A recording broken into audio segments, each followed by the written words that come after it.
ते सारस्वती देवे गौरवाणी प्रचारिणे निर्विशेष शून्यवादी पाश्चात्य देशतारिणे जय श्री कृष्ण चैतन्य प्रभु नित्यानंद श्री अद्वैत गदाधर श्रीवासादि गौरभक्तवृंद। हरे कृष्ण कृष्ण कृष्ण हरे हरे हरे राम राम राम हरे हरे। श्री श्री గురువాయూరప్పన్ की जय। చూడండి, ఈ క్షేత్రం గురించినటువంటి స్థల పురాణం దీనిని ఈ గురువాయూరునే గురు పవనపురము అని చెప్పి అంటారు. దీని యొక్క మహాత్మ్యం ఏదైతే ఉందో ఇది నారద పురాణంలో వివరించబడింది. ఈ క్షేత్రం యొక్క స్థల పురాణం నారద పురాణంలో చెప్పబడింది. నారద పురాణంలో దీనిని భూలోక వైకుంఠంగా చెప్పారనమాట. భూలోక వైకుంఠంగా చాలా క్షేత్రాలు చెప్పబడతాయి. ఇది కూడా భూలోక వైకుంఠంగా చెప్పబడింది. ఎందుకంటే ఇక్కడ ఉన్నటువంటి దివ్యమైన విగ్రహం కారణం చేత. మరి ఇక్కడ ఉన్నటువంటి స్వామి యొక్క మూల విరాట్ ఎవరైతే ఉన్నారో ఆయన ఒక చాలా పవిత్రమైనటువంటి శిలతో తయారు చేయబడ్డారు. దాన్ని పాతాళ అంజనము అని చెప్పి అంటారనమాట.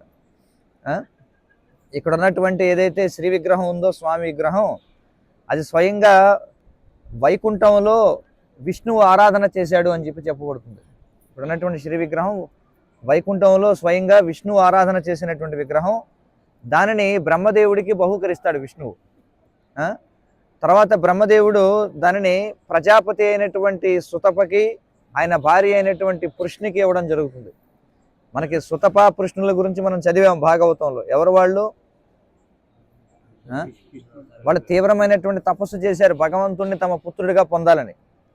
భగవంతుడు ప్రత్యక్షమైన తర్వాత స్వామి నీలాంటి పుత్రుడు కావాలి అని అడిగితే, నాలాంటి వాడు ఇంకెవరూ లేరు, పుడితే నేనే నీకు పుత్రుడిగా పుట్టాలి అని చెప్పి అడుగుతాడు. సరే అన్నప్పుడు ఆయన 3 జన్మల్లో పుత్రుడిగా పుట్టడానికి అంగీకరిస్తాడు. మొదటి జన్మలో సుతప పృష్ణిగా ఉన్నప్పుడు పృష్ణి గర్భునిగా వస్తాడు. ఆ పృష్ణి గర్భుడే ధ్రువుడు తపస్సు చేసినప్పుడు ఆయనకి దర్శనం ఇస్తాడు అనమాట. తదనంతరం ఆయన వామనుడిగా కశ్యప ప్రజాపతికి జన్మిస్తాడు. దితికి అదితికి కశ్యపునికి జన్మిస్తాడు. తర్వాత దేవకి వసుదేవులకి శ్రీకృష్ణునిగా జన్మిస్తాడు. మరి ఆ ప్రజాపతి అయినటువంటి పృష్ణికి అతని యొక్క భార్య సుతపకి ఈ యొక్క శ్రీమూర్తి ఇవ్వడం జరుగుతుంది. తదనంతర కాలంలో మనం చూస్తే చెప్పుకున్న ఇదంతా కూడా. అయితే ఎప్పుడైతే ఈ క్షేత్రానికి ఇక్కడ ఉన్నటువంటి శ్రీమూర్తికి ద్వారక ఎప్పుడైతే మనకి నశించిపోయిందో, ద్వారక మీ అందరికీ తెలుసు, కృష్ణుడు తన యొక్క లీలను ముగించిన తర్వాత ద్వారకా నగరం అంతా కూడా ముంచెత్తపడింది కదా. ఆ సమయంలో కృష్ణుడు తన యొక్క స్వధామానికి వెళ్ళడానికి ముందుగా ఆయన ఏం చేశాడంటే తన భక్తుడైనటువంటి ఉద్ధవునికి ఆయన ఆజ్ఞాపించాడనమాట. ఏమనంటే, మరి ఈ సముద్రం ఈ ద్వారకను ముంచేస్తుంది కాబట్టి ఈ శ్రీ విగ్రహాన్ని నువ్వు రక్షించు అని చెప్పి. ఎందుకంటే ఆ విధంగా పరంపరాగతంగా చెప్పాం కదా, ఇది సుతప పృష్ణులకి ఇవ్వబడిందని. ఆ విధంగా ద్వారకలో పూజింపబడేది అనమాట. ద్వారక ఎప్పుడైతే మునిగిపోతుందో స్వామి దాన్ని ఉద్ధవుడికి అప్పచెప్పాడు, దీన్ని జాగ్రత్తగా దీన్ని భద్రపరచు అని చెప్పి. మరి ఉద్ధవుడి యొక్క గురువు ఎవరంటే బృహస్పతి, దేవతల గురువు అయినటువంటి బృహస్పతి స్వయంగా ఉద్ధవునికి ఆధ్యాత్మిక గురువు అన్నమాట. కాబట్టి ఉద్ధవుడు ఏం చేశాడంటే బృహస్పతి మరియు వాయువుల యొక్క సహాయాన్ని కోరాడు అనమాట ఈ శ్రీ విగ్రహాన్ని భద్రపరచడం కోసం. దీన్ని మరి సరైనటువంటి ప్రదేశంలో దీన్ని ప్రతిష్టాపన చేయాలి, కాబట్టి మీరిద్దరూ నాకు సహాయం చేయండి అని అడిగితే, అప్పుడు వారు ఏం చేశారంటే పరశురామ క్షేత్రానికి వచ్చారు. ఎక్కడ చేయాలి ప్రతిష్టాపన అంటే శివుడు సలహా ఇచ్చాడనమాట. శివుడు ఏమైనా సలహా ఇచ్చాడంటే, అదిగో పరశురాముడు తన యొక్క పరశువుని విసిరితే సముద్రంలోకి కొంత భూభాగం అంతా కూడా ఏర్పడింది. కాబట్టి ఆ భూభాగం ఏదైతే ఉందో ఆ భూభాగంలో నేను ఉండేటువంటి ప్రదేశం ఉంది. శివుడు చెప్పాడు ఏమనంటే, హరే కృష్ణ హరే కృష్ణ హరే కృష్ణ. తక్కువగా పెట్టండి సౌండ్. మరి శివుడు ఏం చెప్పాడంటే, పరశురామ క్షేత్రం ఉంది కదా, మరి ఆ ప్రదేశంలో ఈ కేరళ ప్రాంతం ఏదైతే ఉందో అక్కడ నేను ఒక ప్రదేశంలో ఉంటున్నాను, అది చాలా మంచి ప్రదేశము, అక్కడ ప్రతిష్టాపన చేద్దామని చెప్పి అన్నారు. మరి శివపార్వతులు వాళ్ళు ఏం చేశారంటే, ఇక్కడ రుద్రతీర్థము అనేటువంటి ఒక పుష్కరిణి ఉందన్నమాట. అక్కడ వారు దివ్యమైనటువంటి నృత్యం చేయడం జరిగింది. అయితే వాస్తవానికి ఈ ప్రదేశం ముందుగా శివపార్వతులు ఉన్నటువంటి ప్రదేశం అన్నమాట. కానీ వారు ఈ యొక్క స్వామి యొక్క శ్రీ విగ్రహాన్ని ఇక్కడ ప్రతిష్టాపన చేయడం కోసం వాళ్ళు ఈ స్థలాన్ని వదిలిపెట్టి దగ్గరలో ఉన్నటువంటి మమ్మియూర్ అనే ప్రదేశానికి వెళ్ళారు శివపార్వతులు. ఆ ప్రదేశం దగ్గరలో ఉంది మమ్మియూర్ అని చెప్పి అక్కడ శివాలయం ఉంటుంది అక్కడ. కాబట్టి వాళ్ళు కృష్ణుని యొక్క విగ్రహ ప్రతిష్టాపన కోసం ఈ ప్రాంతాన్ని వదిలిపెట్టి అక్కడికి వెళ్ళారు. ఆ తర్వాత ఈ ప్రదేశంలో ఏం చేశారంటే గురువు మరియు వాయువు ఇద్దరూ కలిసి శ్రీకృష్ణుని యొక్క విగ్రహాన్ని ప్రతిష్టాపన చేయడం జరిగింది. అందుకే ప్రదేశానికి గురు వాయువు ఊరు అని చెప్పి పేరు వచ్చిందనమాట. గురువాయువులు అనేటువంటి ప్రదేశం.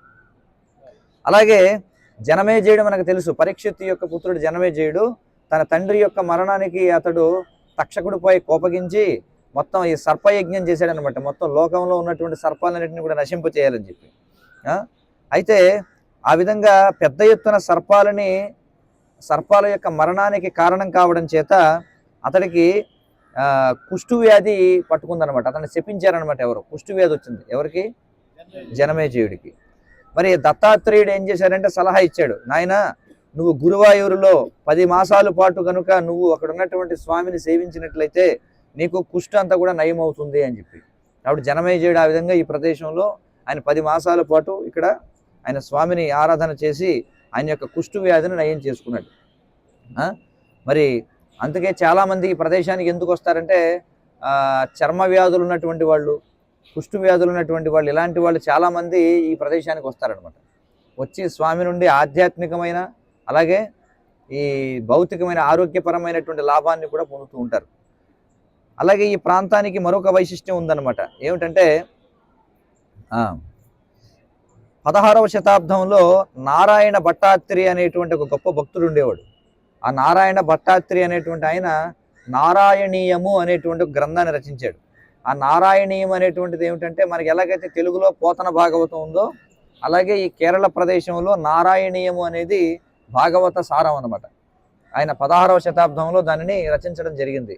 ఇది చాలా చాలా పెద్ద ముఖ్యమైనటువంటి పాత్ర పోషిస్తుంది. ఈ మొత్తం ఈ యొక్క ఆలయంలో ప్రతిరోజు కూడా ప్రతి రాత్రి కూడా ఇక్కడ ప్రదర్శన జరుగుతుంటుంది. విశేషం ఏమిటంటే మొత్తం రాత్రి అంతా కూడా ఇక్కడ నారాయణీయం కథక్కళి నృత్యాలు ఇవన్నీ కూడా జరుగుతూ ఉంటాయి అనమాట. కృష్ణయాట్టం అని చెప్పి అంటారు. ఇవన్నీ కూడా జరుగుతూ ఉంటాయి. ఇదంతా కూడా ఆయన రచించినటువంటి నారాయణీయము ఆధారంగానే ఇక్కడ ఈ మందిరంలో చాలా వ్యవహారాలన్నీ కూడా జరుగుతూ ఉంటాయి అన్నమాట. మరి ఈ భట్టాత్రి ఎవరైతే ఉన్నారో నారాయణ భట్టాత్రి, ఆయన యొక్క గురువు అతని పేరు అచ్యుత పిశారది. చూడండి, ఈ భట్టాత్రి ఎవరైతే నారాయణీయం రాశారో ఆయన యొక్క గురువు పేరు ఏమిటంటే అచ్యుత. ఆయనకి కీళ్లవాతము అలాగే పక్షవాతం ఉండేదన్నమాట. ఎవరికి? భట్టాత్రి వాళ్ళ గురువు ఆయన పేరేంటి? అచ్యుత. ఆయనకి కీళ్లవాతము అలాగే పక్షవాతం ఉండేదన్నమాట. మరి తీవ్రమైనటువంటి భక్తితో ఈ భట్టాత్రి ఏం చేశారంటే ఇక్కడ ఉన్నటువంటి స్వామిని ప్రార్థించారు. ఏమని? ఆయన యొక్క రోగాన్ని నాకు ఇవ్వండి, నేను బాధపడతాను, ఆయనకి విముక్తి కలిగించండి. నేను అర్థమైంది కదా, ఆ బాధ ఏదో నేను పడతాను, నాకు బదిలీ చేయండి స్వామి, ఆయనకి నయం చేయండి అని చెప్పి ప్రార్థిస్తాడు. మరి ఆయన ఈ యొక్క పక్షవాతం నుండి పరిష్కారాన్ని కోరుతూ ఆయన ఏం చేశాడంటే ఇక్కడ ఉన్నటువంటి తుంజత్ ఎళుతచన్ అని చెప్పి ఒక పండితుడిని కలిశాడు. ఎలాగ దీనికి పరిష్కారం ఏమిటి, మా గురువు గారి వ్యాధి ఎలా తగ్గుతుంది అని. అప్పుడు ఆ గురువు గారు ఏమని సలహా ఇచ్చారంటే మీన్ తొట్టు కూట్టుక అని చెప్పి అన్నాడు. ఏమన్నారంటే ముందు చేపతో మొదలుపెట్టు అని ఇచ్చారనమాట. చేపతో మొదలుపెట్టు, అదే తగ్గుతుంది అన్నాడు. అంటే సాధారణంగా అందరూ ఏం చేసుకుంటారు, ఒక చేపల పులుసు చేసుకుని శుభ్రంగా తింటే తగ్గుతుందేమో అనుకుంటారు. కానీ ఆయన ఏం చేశారంటే ఆయనకు అర్థమైంది, ఓహో నా గురువు ఏదైతే చెప్పారో దాని అర్థం ఏమిటంటే మత్స్యము ఆదిగా కలిగినటువంటి భగవంతుని యొక్క అవతారాలను కీర్తిస్తూ నేను ఏదైనా ఒక కావ్యం రాయాలి అని చెప్పి అర్థమైంది కదా. కాబట్టి ఆయన ఏం చేశారంటే మరి మత్స్యావతారం మొదటి అవతారంగా చెప్తాం కదా, ఆ విధంగా ఆయన ఏం చేశారంటే ఈ భాగవతం యొక్క సారాంశముగా ఈ నారాయణీయం అనేటువంటిది అద్భుతమైనటువంటిది. ఈ ఇక్కడ ఉన్నటువంటి స్థానికంగా ప్రతిరోజు పారాయణం అదే వినిపిస్తుంటుంది అనమాట. దాన్ని రచించారు. ఆయన ఏం చేశారంటే 100 రోజుల పాటు ఈ యొక్క కృష్ణుని యొక్క విగ్రహం ముందు కూర్చొని, అక్కడ మండపం ఉంటుంది ప్రత్యేకంగా ఒక మండపం, ఆ మండపంలో కూర్చొని 100 రోజుల పాటు ఇక్కడ కూర్చొని రోజుకి 10 శ్లోకాలు రాశారనమాట. 100వ రోజున ఆయన కేశాది పదం అంటే ఏమిటంటే భగవంతుణ్ణి ఆయన యొక్క శిరస్సు నుండి పాదముల వరకు వివరించిన తర్వాత, ఆ విధంగా ఈ యొక్క ఆ శ్లోకాల్లో 100 రోజుల పాటు రోజుకి 10 శ్లోకాలు అంటే ఎన్ని శ్లోకాలు అయినట్టు? 1000 శ్లోకాలు. అందులో ఆయన నఖశిఖ పర్యంతం అని చెప్పి అంటాం. అంటే ఆయన భగవంతుని యొక్క నఖముల నుండి ఆయన యొక్క శిఖ వరకు మొత్తం ఆయన కీర్తించారనమాట. చేసేటప్పటికి ఆయనకి కృష్ణుని యొక్క దర్శనం కలిగింది. అలాగే గురువు యొక్క ఏదైతే బాధ ఉందో అదంతా కూడా నయమైపోయింది అనమాట. కాబట్టి ఆ విధంగా మరి ఈ ఆయన రాసినటువంటి ఏదైతే దశకం ఉందో అందులో 69వది ముఖ్యంగా రాసలీల గురించి వివరిస్తుంది అనమాట నారాయణీయంలో.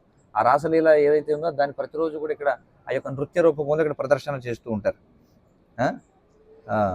మరి ఈ యొక్క కావ్యం చాలా విశేషమైనటువంటిది. ఎందుకంటే ఇదంతా కూడా నేరుగా భగవంతుడిని ఉద్దేశించి రచించబడినటువంటివి అనమాట. అలాగే భక్తులు ప్రపంచవ్యాప్తంగా కూడా ఉన్నటువంటి వాళ్ళు ఎవరైతే ఉన్నారో వాళ్ళు ఆరోగ్య సౌఖ్యాన్ని పొందడానికి కూడా ఇక్కడికి వస్తుంటారు స్వామిని. ఆరోగ్యం బాగాలేని వాళ్ళు అలాంటి వాళ్ళందరూ కూడా ఆ కారణం చేత కూడా ఇక్కడ వస్తూ ఉంటారు. సో కాబట్టి ఈ ప్రాంతం యొక్క విశేషం అదనమాట.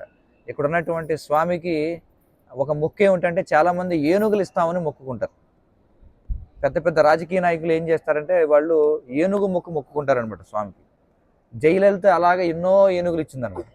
ఇక్కడ దగ్గరలో ఈ ఆనతొట్టం అని ఒక ప్రదేశం ఉంటుంది. స్వామికి సంబంధించినటువంటి ఏనుగులన్నీ ఉన్న తోట ఒకటి ఉంటుందన్నమాట. సమయం అనుకూలిస్తే అక్కడికి వెళ్ళొచ్చు మనం. అక్కడ చూడొచ్చు అనేకమైన ఏనుగులు. అక్కడికి వెళ్ళి ఇది జయలలిత ఏనుగు, ఇది ఆ నాయకుడు ఏనుగు, ఇది ఈ నాయకుడు ఏనుగు అని చెప్తారు. అర్థమైంది కదా? అంటే వాళ్ళు బహుకరించారనమాట. అలాగే ఇక్కడ ఉన్నటువంటి త్రిశూర్, మనం ఎక్కడైతే పొద్దున్న దిగామో అక్కడ త్రిశూర్ పూరం అని చెప్పి సంవత్సరానికి ఒకసారి ఒక పెద్ద ఉత్సవం జరుగుతుంది. అది ఏనుగుల ఉత్సవం అనమాట. ఏనుగుల్ని పెద్ద ఇక్కడ ఇంకో విశేషం ఏంటంటే ఈ కృష్ణుని యొక్క ఇక్కడ ఉన్నటువంటి కృష్ణుని ప్రతిరోజు కూడా ఏనుగు మీద ఊరేగిస్తారు. అలాగే ఆయన యొక్క ప్రీత్యర్థం ఏనుగు పరుగు పందాలు కూడా జరుగుతాయి. సంవత్సరానికి ఒకసారి ఏనుగుల పందాలు పెడతారు. ఎలాగైతే మనకి సంక్రాంతికి ఎడ్ల పందాలు ఎలాగ పెడతారో అలాగే ఏనుగుల పోటీలు పెడతారు సంవత్సరానికి ఒకసారి. ఆ నెగ్గినటువంటి ఏనుగుకి ఒక బంగారు పథకం, దానికి ఎన్నో గొప్ప లక్షల రూపాయలు దానికి ఇస్తారండి. అదవుతుంది కదా? కాబట్టి ఈ ప్రాంతానికి ఏనుగు చాలా చాలా ముఖ్యం. ప్రతి దానికి కూడా ఏనుగును ఉపయోగిస్తారు. ఇది ఈ క్షేత్రం యొక్క విశేషం. హరే కృష్ణ. శ్రీ గురువాయూరప్పన్ కి జై. అది ఒక ఆ విధంగా కృష్ణుడికి విశేషమైనటువంటి సేవ చేసిన ఒక ఏనుగు విగ్రహం ఉంటుంది. మీరు చుట్టుపక్కల వెళితే మీరు ఆల్రెడీ తిరిగి ఉంటారు కదా, తిరిగిన వాళ్ళు ఆ మూల కనిపిస్తుంది. ఏనుగు దంతాలు అక్కడ పెట్టారనమాట. అంటే ఆ ఏనుగు చాలా విశేషమైనటువంటి సేవ చేసింది అనమాట. అంటే అది ఒక మనిషిలాగా వ్యవహరించేది, ఒక భక్తునిలాగా. భగవంతుని యొక్క అంటే వేరే ఏ ఏనుగుల్ని దగ్గరికి రానిచ్చేది కాదట ఆ ఏనుగు.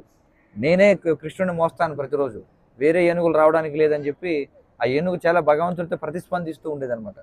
ఆ ఏనుగు మరి పరమపదించిన తర్వాత దాని యొక్క దంతాలు తీసి ప్రవేశ ద్వారం దగ్గర పెట్టారు. అలాగే ఆ ఏనుగు జ్ఞాపకార్థం అక్కడ ఒక ఏనుగు విగ్రహం కూడా ఉంటుంది ఎక్కడో. అంటే నేను ఎప్పుడో ఒక పుష్కరకాలం అయిపోయింది ఇక్కడికి వచ్చి, కాబట్టి గుర్తులేదు. ఎక్కడో ఒక దగ్గర ఏనుగు విగ్రహం ఉంటుంది. అక్కడ కేశవన్ అని చెప్పి దానికి స్మారక చిహ్నం కూడా పెట్టారు. అర్థమవుతుంది కదా? హరే కృష్ణ. ఇప్పుడు మరి దర్శనం సమయం ఏదో ఉంటుంది ఇక్కడ, 8 నుంచి 10 లేకపోతే ఏదో ఉంటుంది.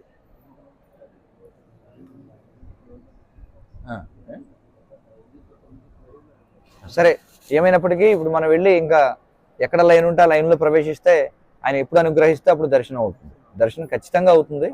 ఎప్పుడు అనుగ్రహం ఉంటే అప్పుడు అవుతుంది. ఇంకా అందరూ కూడా లైన్లో వెళ్ళండి. దయచేసి నా విన్నపం ఏంటంటే చూడండి, సమయం చాలా చాలా వృధా అయిపోతుంది. అందరూ ఎక్కడ పడితే అక్కడికి వెళ్ళిపోయి ఇలా చేస్తే ఏం చేయలేము అనమాట. చూడండి, దయచేసి అలా ఎవరు చేయొద్దు. అందరూ కలిసి ఉంటే మళ్ళీ అన్నీ కూడా సమయానికి అవుతాయి. హరే కృష్ణ.